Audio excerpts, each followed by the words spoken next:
लुका 18 अध्यायमा अलिक लामो खण्ड छ, त्यसकारण म सिधै त्यसमा जान्छु। कहिलेकाहीँ म कता कता यो ऱ्याबिट होल भन्छ अङ्ग्रेजीमा, कुरा गर्दै जाँदाखेरि विषयवस्तु एकातिर कुराकानी अर्कोतिर गएको हुन्छ। आउनुहोस् हामी यो लुका 18 को 1 देखि 17 पद, जसको शीर्षक मैले दिएको छु बालकले जस्तै नम्रतामा निरन्तर प्रार्थना गर्नुपर्ने कुरो प्रभु येशूले स्पष्ट पार्नु भएको छ। बालकले जस्तै नम्रतामा निरन्तर प्रार्थना गरि नै रहनुपर्ने कुरा, त्यो कुरोलाई अगाडि लैजान हामीले अघिल्लो पाठ पनि विचार गर्नुपर्ने के छ भने, येशू प्रभु दोस्रो आगमनको बेलामा विश्वासीहरू जानुपर्ने, परमेश्वरका मानिसहरू जानुपर्ने सङ्कष्टको घडीको अवस्था पनि त्यहाँ हामी देख्दैछौँ। र यस किसिमले यो माफ गर्नुहोस्, यो कृपया तपाईँले आफैलाई म्युट गरिराख्नु होला। हुन त सुरुमै यो म्युट नै हुन्छ, अन गर्दाखेरि तपाईँको यो आवाज यताउता भयो भने कहिलेकाहीँ आफ्नो पनि लाज हुन्छ र मलाई पनि गाह्रो हुन्छ। बुढाबुढी दुईजना बेसरी कराउँदै हुनुहुन्थ्यो भने यहाँ फेरि सुन्यो भने भोलि प्रार्थनामा आउनै छोडिदिन्छन्।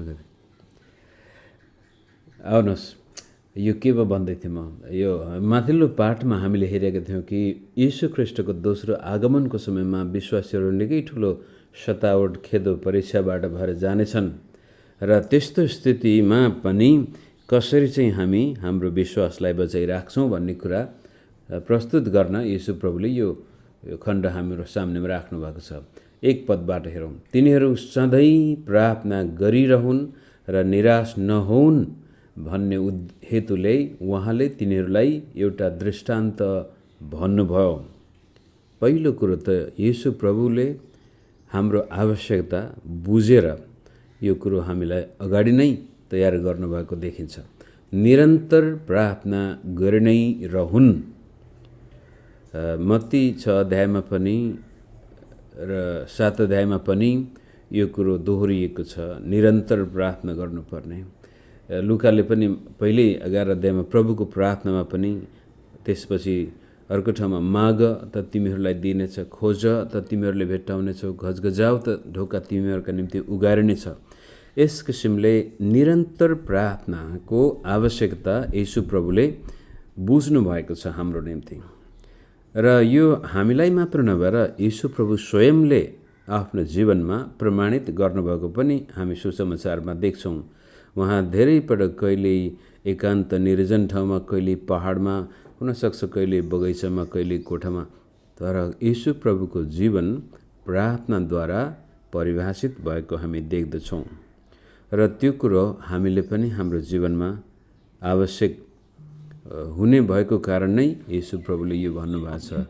अनि पौलले पनि यो निरन्तर प्रार्थना गरि नै रहने कुरा धेरै पटक उल्लेख गरेको छ। निरन्तर प्रार्थना गरिरह, प्रे विदाउट सिजिङ भन्ने एउटा वाक्यांश हामी पहिलो थेसलोनिकी 5:17 पनि पाउँदछौँ। यो नै ती परमेश्वरको इच्छा हो कि हामी निरन्तर नरोकिएर खुरन्धार प्रार्थना गरि नै रहौँ। कारण मानिस आत्मिक प्राणी हो, मानिस परमेश्वरसँगको सङ्गत बिना बाँच्न सक्दैन। र यदि मानिसले परमेश्वरलाई चिनेको छैन भने ऊ त्यसपछि अरू जुनसुकै चिजप्रति पनि श्रद्धालु बन्दछ र प्रार्थना गर्न थाल्छ। परमेश्वरलाई नचिन्ने मानिसहरूले पनि तपाईँ र म जस्तोसुकै अविकसित ठाउँमा जाँदाखेरि पनि त्यहाँ मान्छेले प्रार्थना गरेको देखिन्छ। कुनै न कुनै चिज, वस्तु र व्यक्तिलाई पुजेकै हामी देख्दछौँ।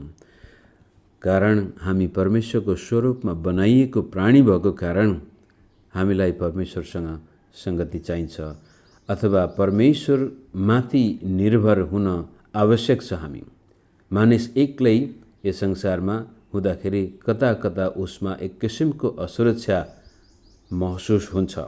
हुन त आज धेरै विद्वानहरू नास्तिक मतलाई स्वीकार गरिरहेका छन्, तापनि ती विद्वानहरूले बाहिरपट्टि जस्तोसुकै बहादुरी मोहडा देखाए पनि मानिसको अन्तस्करणमा कहीँ न कहीँ यो आवश्यकता चिच्याइरहेको हुन्छ।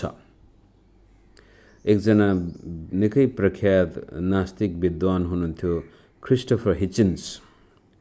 अनि उनलाई सोधेको थियो जब उनी जीवनको अन्त्यतिर आएथे क्यान्सरको कारण, अब चाहिँ तपाईँले कतै परमेश्वरलाई विश्वास गर्नुहुन्छ कि गर्नुहुन्न भन्दाखेरि, मेरो दिमाग सधैँ छ भने त म गर्ने छैन, तर केही गरी क्यान्सरले गर्दाखेरि मेरो दिमाग केही कमजोर भयो र त्यति बेला मैले ईश्वर परमेश्वर भनेर पुकारा गरेँ भने याद गर्नु, क्रिस्टोफर हिचिन्सले गरेको होइन, तर उसको बिग्रेको दिमागले गरेको हो। यस किसिमले नास्तिक व्यक्ति जो निकै परमेश्वरको खिल्ली उडाउने अथवा परमेश्वरमाथि विश्वास गर्ने मानिसको खिल्ली उडाउने व्यक्तिहरूको भित्रपट्टि पनि त्यो सम्भावनाहरू उनीहरूलाई पनि थाहा हुन्छ। बाहिर जतिसुकै बहादुर देखाए पनि मानिसलाई परमेश्वर चाहिन्छ। अनि त्यो कुरो झन् विश्वासीहरूको त अत्यन्त आवश्यक कुरो कि निरन्तर प्रार्थनामा लागिरहनु, र प्रार्थनामा लाग्ने मात्र होइन कि कहिलेकाहीँ जीवनमा प्रार्थना गर्दा गर्दै निराशा पनि आउँदछ। विशेष गरी यो हामी अन्त्यको समयको बारेमा कुरा गर्दैछौँ। सतावटको बिचमा, दुःख कष्टको बिचमा हाम्रा प्रार्थनाहरूको जवाब जब आउँदैन हामी निराश हुन जान्छौँ।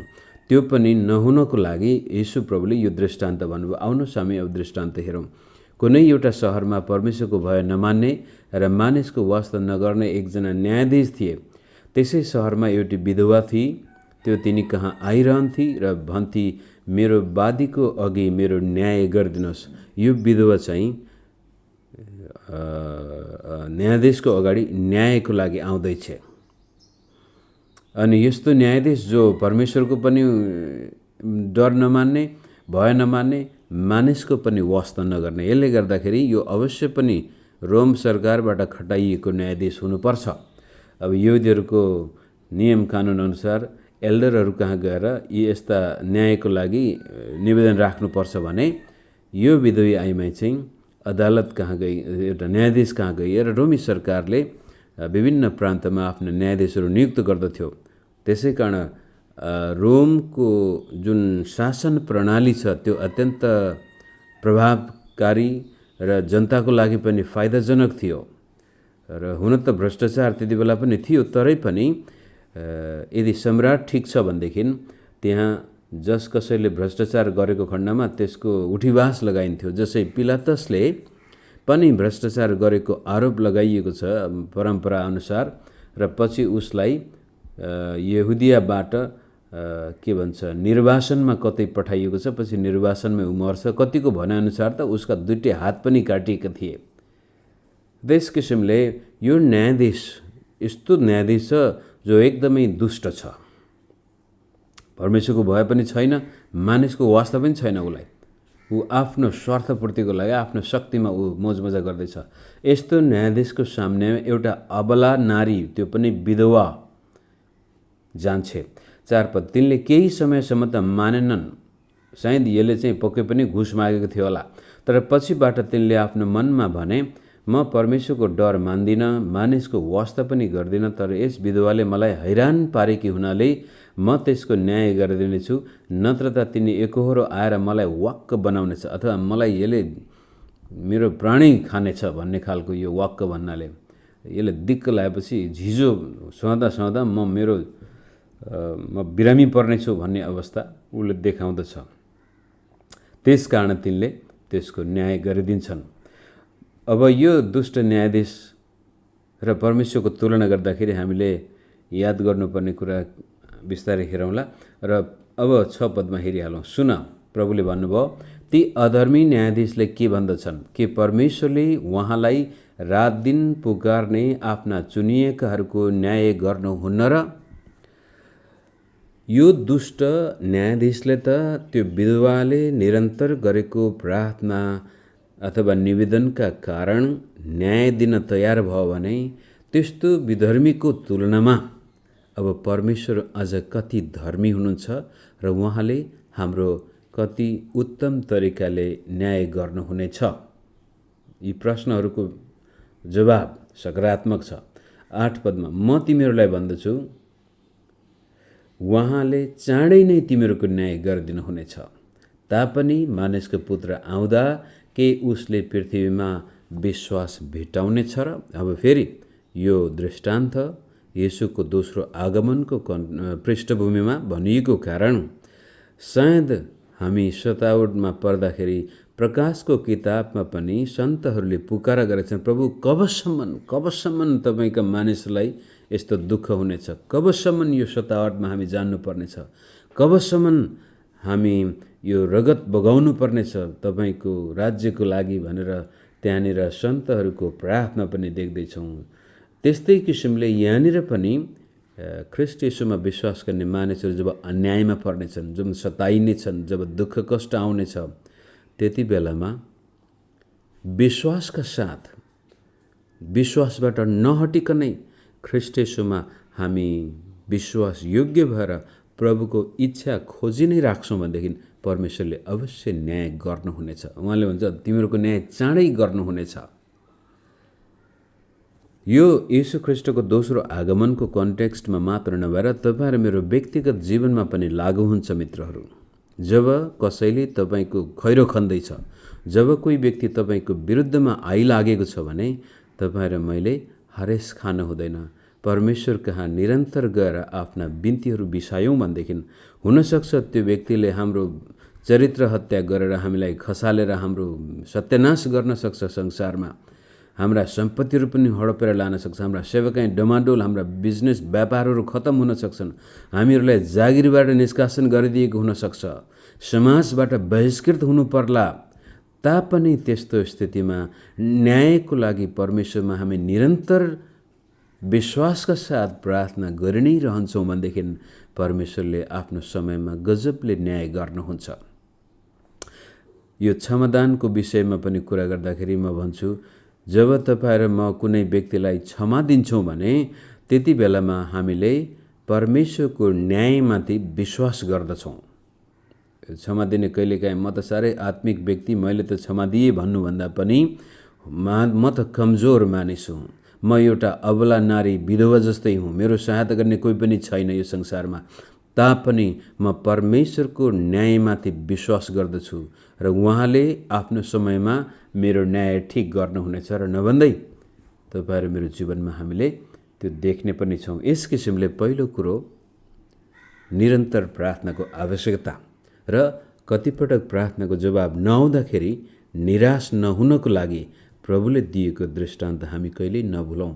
र यो दृष्टान्तको कुरो गर्दाखेरि अब दुष्ट अधर्मी न्यायाधीशले त त्यसरी विचार गर्छ भने त्यसको तुलनामा परमेश्वर कति हाम्रो प्रेम अनि वास्ता। यो न्यायाधीशले त्यो विधवाको निवेदन स्वीकार्नुको पछाडिपट्टि आफ्नो स्वार्थ छ, ऊ आफू झिझोबाट मुक्त हुन चाहन्थ्यो, तर परमेश्वर हामीलाई निस्वार्थ प्रेम गर्नुहुन्छ र हाम्रो फाइदाको लागि प्रभुले हाम्रा प्रार्थनाका जवाब दिन चाहनुहुन्छ, हाम्रो न्याय गर्न चाहनुहुन्छ। हामीलाई प्रभुले बिर्सनु भएको छैन भन्ने कुरा यो दृष्टान्तबाट हामी देख्दैछौँ।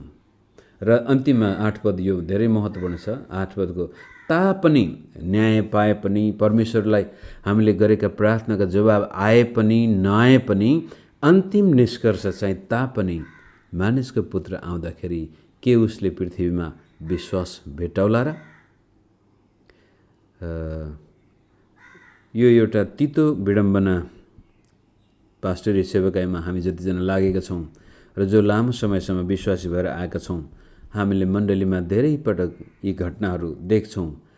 प्रार्थना गर्छौँ अनि जब प्रार्थनाको जवाब प्रभुले दिनुहुन्छ त्यसपछि त्यो विश्वासी चर्चमा आउन पनि ढिलो आउँछ, आए पनि अनि बिस्तारै ऊ आफ्नै संसारमा व्यस्त हुन जान्छ र त्यो प्रार्थनाको जवाबले नै गर्दाखेरि ऊ फेरि परमेश्वरबाट टाढा जान सक्छ। मागेको थियो कुनै कुरो अनि पाइसकेपछि परमेश्वरलाई बिर्सिदिन्छन्। त्यो चाहिँ प्रार्थनाको जवाब आउँदाखेरि। अनि अर्कोतिर प्रार्थनाको जवाब नआउँदाखेरि पनि कति प्रार्थना गर्ने, यो त भएन, होस् अब सायद प्रभुले नै मलाई वास्ता गर्नुहुन्न कि क्या हो, निराशाले पनि हामीलाई परमेश्वरबाट टाढा लैजान्छ। स्वार्थपूर्तिले पनि परमेश्वरबाट टाढा लैजान्छ भने नैराश्यले पनि हामीलाई परमेश्वरबाट टाढा लैजान्छ धेरै पटक। त यी दुवै कुरा हाम्रो जीवनमा नहोस् भन्नको लागि नै प्रभुले कतिपटक हाम्रो प्रार्थनाको जवाब सायद ढिलो पनि दिनुहुन्छ होला। तर न्यायको कुरो जब गरिन्छ, परमेश्वरले आफ्नो न्यायमा ढिलाइ गर्नुहुन्न। कुनै न कुनै तर्फबाट उहाँले त्यो न्याय गर्नुहुनेछ। त्यति भनिसकेपछि अब त्यसलाई एक स्टेप अगाडि लैजान्छन् लुकाले। यीशु प्रभुले यो अन्त्यको दिनमा आइपर्ने दुःख, कष्ट, सतावटमा पनि विश्वासयोग्य हुनको लागि आह्वान गरिसकेपछि अब हाम्रो दैनिक जीवनमा बाँचुन्जेलसम्म अहिलेको जीवनको कुरो अब आउँदछ नम्रता र अहङ्कार।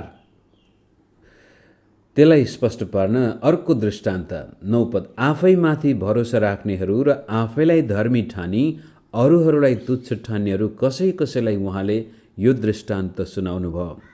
अब हामीले याद गर्नुपर्ने कुरा के छ भने बाइबल पढ्दाखेरि परमेश्वरले, पवित्र आत्माले लुकालाई प्रेरणा दिनुभयो।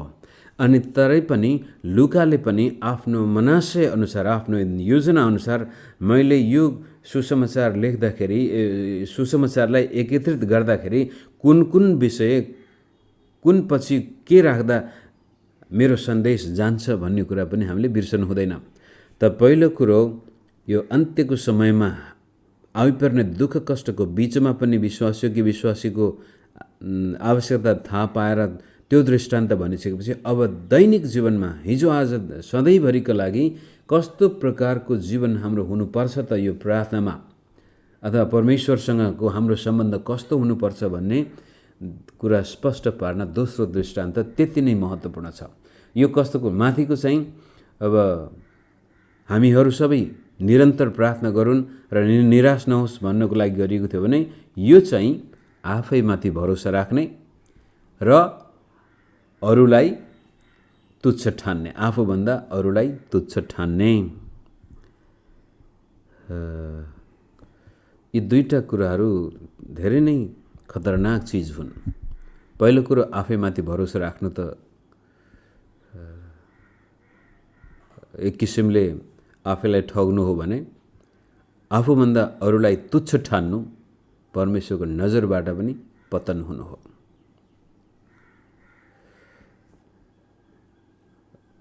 हामीलाई अचम्म लाग्ला, तर यो भावना हामीहरूको हृदयमा कतिपटक थाहै नपाई आउँदो रहेछ।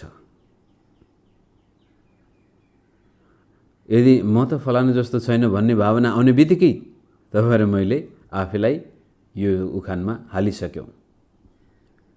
त्यसै कारण यो दृष्टान्त 2:10 पदमा दुईजना मानिस प्रार्थना गर्न मन्दिरमा गए। एकजना फरिसी र अर्को चाहिँ कर उठाउने। फरिसीले उभिएर मनमा नै यसरी प्रार्थना गर्यो, हे परमेश्वर, म तपाईलाई धन्यवाद दिन्छु, म अरू मानिसहरू जस्तो धुत्ताहा, अन्यायी, व्यभिचारी अथवा यही कर उठाउने जस्तो पनि छैन। यसले स्पष्टै देखाउँछ यो मान्छे एकदमै नैतिक थियो। यसमा कुनै प्रकारको धुत्ताहा कुरा छैन, अन्याय अत्याचार पनि गरेको छैन, व्यभिचारी पनि होइन। र यहाँसम्म कि यो कर उठाउने छेउमा गरी जुन प्रार्थना गर्दै थियो, म त्यस्तो पनि छैन भन्दा यसमा हामीले शङ्का गर्नु हुँदैन। यो निश्चय नै नैतिक व्यक्ति थियो, निश्चय नै धर्मी थियो। तर यसको समस्या उसको धर्म कर्ममा नभएर उसको आचरण मनोवृत्तिमा छ। अनि त्यति मात्र होइन, उसको 12 पदमा म हप्तामा 2 पल्ट उपवास बस्दछु। अब यहुदी परम्परामा उपवास बस्ने चलन चल्दै आएको थियो। विभिन्न प्रकारले कुन दिन कहिले कसरी बस्ने उनीहरूका आफ्नै रीतिविधिहरू थिए। किन कुन दिन बस्ने भन्ने पनि त्यसको पनि पछाडिपट्टि अर्थ थियो। मैले पाएका सबै थोकको दशांश म दिन्छु। अब त्यो कुरो पनि पुरानो नियममा दशांश नदिने व्यक्तिले परमेश्वरले लुटेको कुरो ठहरिन्थ्यो। र मण्डली इजरायलको इतिहासमा बेला बखतमा यस्ता समय आएका थिए जहाँ मानिसहरूले दशांश दिएका थिएनन्। अनि दशांश नदिँदाखेरि मन्दिरमा सेवा गर्ने लेवीहरू, पुजारीहरू पछि गएर खेतीबाती गर्न, व्यापार गर्न जानु परेको थियो, जसको कारण मन्दिर उजाड थियो। मन्दिरमा अन्य जाति आएर बसिरहेको थियो। यो हामी नेहमायाको किताबमा पढ्दछौँ। त्यसै कुरालाई उजागर गरेर मलाखीको किताबमा हामी देख्दछौँ ती मानिसहरूले दशांशमा परमेश्वरलाई लुटेका थिए। अनि यो व्यक्ति चाहिँ बडो इमान्दार छ। 13 पद, तर कर उठाउने चाहिँ टाढै उभिएर स्वर्गतिर आँखा पनि नउठाई यसो भन्दै आफ्नो छाती पिट्यो, हे परमेश्वर, म पापीमाथि दया गर्नुहोस्। म तिमीहरूलाई भन्दछु, यो चाहिँ मानिस त्यस अर्काभन्दा धर्मी ठहरिएर आफ्नो घरतिर लाग्यो, किनभने हरेक जसले आफूलाई उच्च पार्दछ त्यो होच्याइनेछ, तर जसले आफूलाई होच्याउँछ त्यो उच्च पारिनेछ। यो दृष्टान्तमा अब हामीले ध्यान दिनुपर्ने कुरो अङ्ग्रेजीमा भन्दाखेरि प्राइड एन्ड पिटी।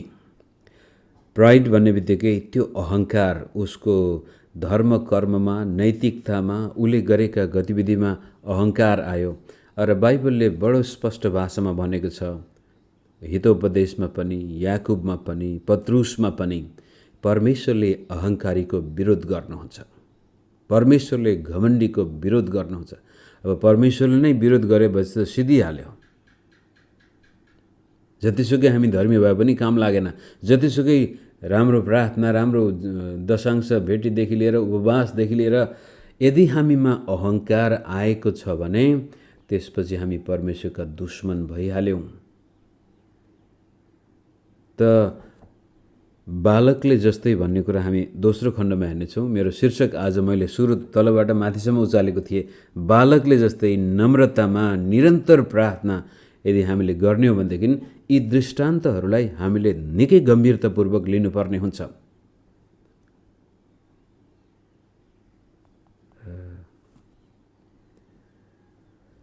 म आफैले पनि भन्दै आएको छु, अनुभव गर्दै आएको छु, भोगेको छु। र धेरै वर्ष पहिला एउटा किताब पनि पढेको थिएँ, त्यसको शीर्षक थियो क्रुसिफाइड बाई क्रिस्टियन्स, अथवा क्रिस्टियनद्वारा क्रुसमा चढाइएको व्यक्ति।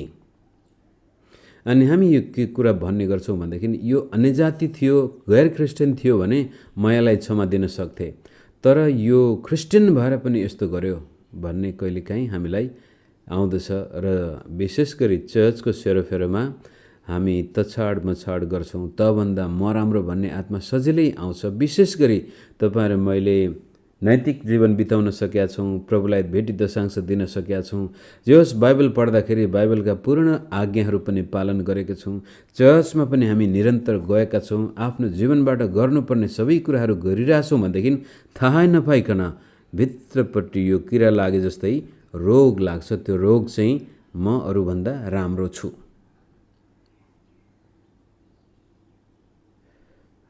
आफैले आफ्नो मूल्याङ्कन गर्दाखेरि हामी अरूसँग दाँजेर जब मूल्याङ्कन गर्न थाल्छौँ भनेदेखि हामीमा त्यो खुर्सानीमा तल जरामा किरा लागेपछि माथि हेर्दाखेरि निकै हरियो हुन्छ, फलेको पनि हुन्छ, तर एक दिन दुई दिनमै ओइलाएर जान्छ, किरा देखिँदैन, तर खुर्सानीको रुख अथवा बोट सुकेर जान्छ।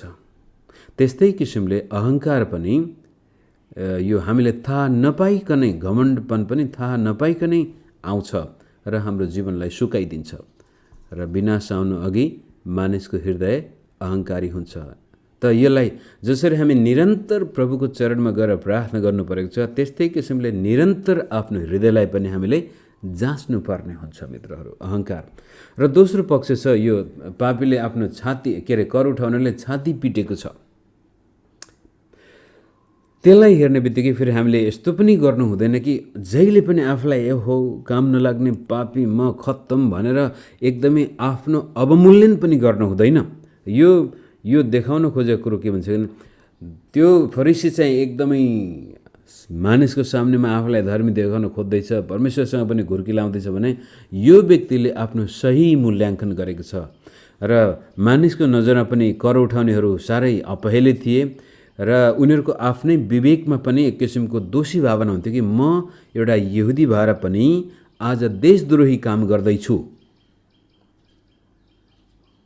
यो एउटा ओब्जेक्टिभ हिसाबले के भन्छौँ, मानिसले हेर्ने बित्तिकै थाहा पाउँछ यिनीहरूको जीवन जिउने शैली कि यो मान्छे देशद्रोही हो। अब यहुदीका लागि आफ्नो देशप्रति त्यस्तो प्रकारको भावना राख्नु नै महापाप। मन्दिरको कर लिएर रोमी सरकारलाई बुझाउनु यो ठुलो पाप नै ठहरिन्थ्यो।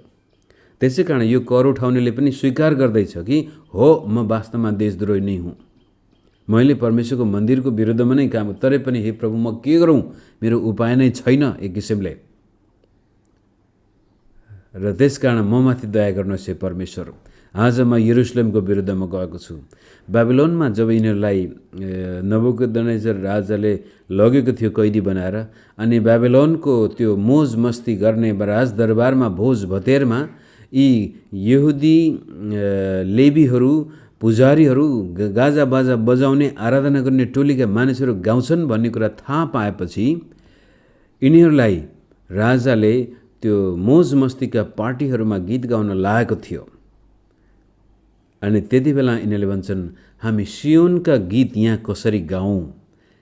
यदि म यरुशलेमलाई बिर्सन्छु भने मेरो जिउरो माथि तालुमा अड्कियोस्, मेरो दाहिने हातले बाजा बजाउने कला नै बिर्सोस्, मेरो स्वर नै सुकोस्। अर्को शब्दमा पछि गएर तिनीहरूले आफ्ना बाजाहरू पनि त्यो केका रूपमा भनेका छौँ हामी, फलाटका रूपै यहाँ झुन्याइदिएका छन्। त यरुशलेमप्रति यहुदीको त्यस्तो प्रकारको भक्तिपूर्ण भावना थियो र यी कर उठाउनेहरू त्यही यरुशलेमको विरुद्धमा गएको प्रमाणित हुन्थ्यो र त्यो कुरो यसले स्वीकार गर्दछ, हे परमेश्वर म माथि दया गर्नुहोस्। र त्यसपछि उसको व्यक्तिगत जीवन पनि सायद दशांश दिने कुरामा अल्मलिएको हुनसक्छ, व्यभिचारका कुराहरू। अब जब एउटा क्षेत्रमा मान्छे पापमा फस्छ भने त्यहाँ मात्र ऊ सीमित हुँदैन, उसले चारैतिर त्यसको असर गरेको हुन्छ र ती सबै कुराहरूलाई स्वीकार गरेर पनि यसले परमेश्वरतिर नजर नै नउठाएर भन्छ, म पापीमाथि दया गर्नुहोस् भन्दाखेरि येशू प्रभुको वचनअनुसार त्यो व्यक्ति परमेश्वरको नजरमा ठिक ठहरिएर घर फर्किन्छ। त यहाँनिर पिटी भन्ने शब्द एकदमै दयाको भावना, म बिचरा भन्ने भावना चाहिँ आउनु हुँदैन, तर यथार्थपूर्वक हिसाबले हो म पापी हुँ, मैले गल्ती गरेको छु, त्यो म माथि आफैमाथि भर पर्ने त मेरो कुनै आधारै छैन, किनभने यो दृष्टान्त आफूमाथि भर पर्नेको लागि दिएको दृष्टान्त हो।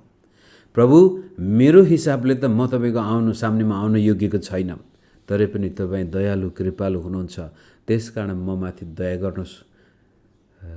हिब्रू 11 को 6 पद पनि हामीले यतिखेर विचार गर्नुपर्ने हुन्छ कि जो कोही परमेश्वरका आउँछ त्यसले विश्वास गर्नुपर्ने हुन्छ। के विश्वास गर्नुपर्ने हुन्छ भन्दाखेरि उहाँलाई इमान्दारिता साथ खोज्नेहरू, उहाँ कहाँ आउनेहरूलाई उहाँले प्रतिफल दिनुहुन्छ, इनाम दिनुहुन्छ भन्ने कुरामा पक्का विश्वास गर्नुपर्छ।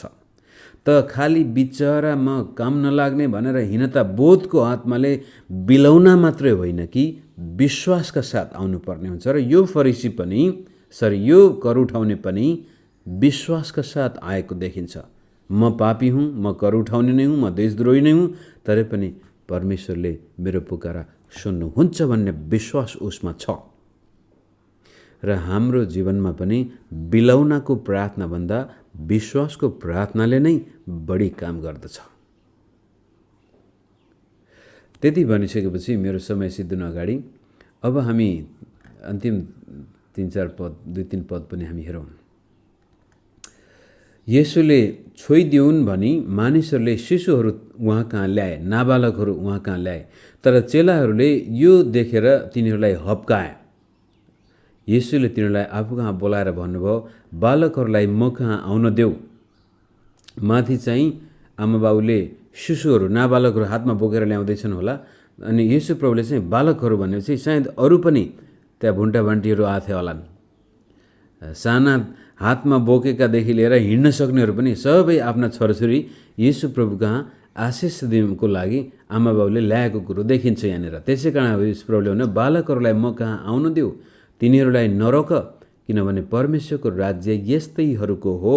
साँच्चै म तिमीहरूलाई भन्दछु, जसले एउटा बालकले जस्तै परमेश्वरको राज्यलाई ग्रहण गर्दैन त्यो कुनै रीतिले त्यसभित्र प्रवेश गर्ने छैन। अब माथिदेखि हामी हेर्दै आएका छौँ त्यो विधवाको प्रार्थना, खुरन्दार प्रार्थना, न्यायको लागि दुःख कष्ट सतावटमा भने यो कर उठाउने आफ्नो पाप र अधर्म सहित परमेश्वरको सामनेमा कुनै प्रकारको डर त्रास बिना ऊ साँच्चै विश्वासका साथ आउँछ र भन्छ, प्रभु म माथि दया गर्नुहोस् भन्दा दया पाएर जान्छ भने अब हामी पनि परमेश्वरको राज्यमा आउँदाखेरि बालकले जस्तै निसङ्कोच निर्दोष, अब विभिन्न प्रकारले हामी यसलाई हेर्न सक्छौँ, तर मुख्य कुरो बालकले जस्तै परमेश्वरको राज्यलाई ग्रहण गर्नु। अनि त्योभन्दा अगाडिको खण्डमा हामीले हेरेका थियौँ, परमेश्वरको राज्य तिमीहरूको बिचमा छ, तर यी फरिसीहरूले परमेश्वरको राज्यलाई स्वीकार गर्नु ग्रहण गर्नुको सट्टामा इन्कार गर्दै थिए। तर्फ येशू ख्रिस्टलाई ग्रहण गर्नु, निर्दोष निष्पक्ष हिसाबले प्रभु म जान्दिनँ, म आफू को हुँ मलाई थाहा छैन, मेरा अधर्म र पापको भारले म थिचिएको छु र पनि तपाईँ कहाँ म आउँदछु, न हिचकिचाइकन न डराइकन। अथवा बालकहरूले कहिले पनि अब आफैलाई बडो योग्यको छु भन्ठान्ने हिसाबले पनि हुँदैन। उनीहरूलाई केही कुरो चाहिन्छ भने आमा बाबु कहाँ बालहट पनि हुन्छ। त्यस्तै किसिमले माथि बालहटको कुरो पनि देख्दछौँ। जबसम्म हामी आफ्नो प्रार्थनाको जवाब पाउँदैन तबसम्म मागि नै राख्नुपर्ने कुरा देखिन्छ, निराश नहुने कुरा देखिन्छ। र त्यसको बिचमा चाहिँ आफ्नै धार्मिकता, आफ्नै पवित्रता, आफ्नै धर्म कर्ममा विश्वास नगर्न पनि हामीलाई चेतावनी दिन्छ। अहङ्कारले हामीलाई विनाश गर्छ, नम्रताले हामीलाई परमेश्वरको उपस्थितिमै लगेर जान्छ र हाम्रो प्रार्थनाका जवाब र हाम्रो न्याय पनि प्रभुले ठिक समयमा ठिक प्रकारले गर्नुहुनेछ। यति भन्दै तपाईँ र मेरो विश्वास हामीले बचाउनु पर्छ। चाहे त्यो जीवनमा सुखै सुख होस्, चाहे जीवनमा दुखै दुःख होस्, चाहे हामी एकदमै नैतिक हिसाबले निकै उपल्लो वर्गको धर्म कर्म गर्ने व्यक्ति हौँ, चाहे हामी पापको भारीले थिचिएका छौँ, हामी कुनै यस्ता प्रकारका बानीले हामी थिचिएका छौँ जो परमेश्वरको वचनको विरुद्धमा छ, र पनि त्यति बेलामा हामी बालकले जस्तै प्रभु कहाँ जानुपर्छ। कहिलेकाहीँ यहाँनिर म लामो समय लिइहाल्यो यो फेसबुकका मित्रहरूको लागि।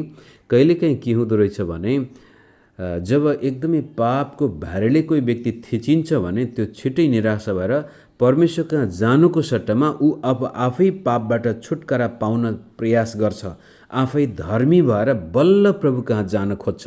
र कहिलेकाहीँ प्रार्थना गर्न पनि सक्दैन, होइन मेरो प्रार्थना त प्रभुले के सुन्नुहुन्छ होला र भनेर आफै त्यसपछि नैतिक व्यक्ति बनेर, आफै योग्य बनेर बल्ल त्यसपछि चर्चमा जाने, बल्ल प्रार्थना गर्ने विचार गर्दछ भने त्यो व्यक्तिले पनि आफैले आफैमाथि भरोसा राख्दैछ। त्यो कहिल्यै सम्भव हुने छैन मित्रहरू। त यदि कोही तपाईँ पापसँग सङ्घर्ष गर्दै हुनुहुन्छ भने आफैले मेहनत गरेर तपाईँ त्यहाँबाट मुक्ति पाउनु सम्भव छैन। त त्यसको सट्टामा यो कर उठाउनेले जस्तै आफ्ना सारा पापका भारी लगेर पनि हेर्नुहोस् प्रभु म कस्तो दुष्ट, म अझै यो पापको भारी मैले थिचिएको छु, म माथि दया गर्नुहोस् भनेर तपाईँ आफ्ना पाप लगेरै ख्रीष्टसँग जानुभयो भनेदेखि एक दिन अवश्य पनि तपाईँ आफ्नो पापको भारी हटेको देख्नुहुनेछ। तर पहिला पापको भारी हटाएर बल्ल परमेश्वर कहाँ आउँछु भन्नुहुन्छ भने त्यो सम्भव हुने छैन। त धेरै विश्वासी ठुल्ठुलो प्रार्थना गर्न सक्दैनन्, विश्वासै गर्न सक्दैनन् आफ्नो जीवनमा प्रभुले आशिष दिनुहुन्छ भनेर, किनभने कता कता हृदयले दोषाइरहेको हुन्छ। अनि त्यो पहिला त्यो दोष मेटाएर बल्ल म प्रभु कहाँ आउँला भन्नुभएको छ भने त्यसले धोका दिन्छ। त्यसको सट्टा तपाईँ म जस्ता छौँ त्यस्तै प्रभुको चरणमा आयौँ भनेदेखि प्रभुले हाम्रा अधर्मका भारी बोकिसक्नु भएको छ, उठाइसक्नु भएको छ।